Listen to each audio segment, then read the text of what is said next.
個個都係約新年冇年味啦。等我問我哋啲同事新年諗住去邊度玩先？未好食住先啦。今年新年諗住去邊度？你帶我去邊玩啫？唔帶，你翻屋企啊！辣椒咧，我新年就晚晚咁樣，唔悶嘅咩？唔悶啊，因為我日間上班，我依家難得休息，我就想缺唔玩下咯。缺腳啊？缺腳叫啲粉絲可以啊，叫佢過嚟啊！想開拖嘅揾下辣椒，未好影住先。今年新年諗住去邊度過晴晴？喺江門打麻雀，然之後咧贏錢向廣西出發，咁贏咗先出定係要？贏咗先去，唔贏咧繼續打。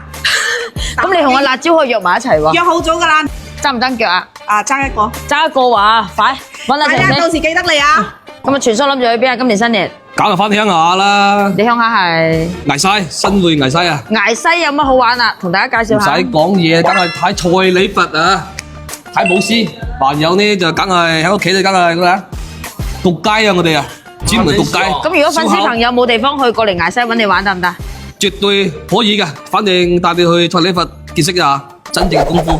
唔係，我覺得咧焗雞呢個可以嘅，焗雞有興趣嘅揾阿全叔，燒煙花、焗街呢啲必定㗎啦，肯定嘅。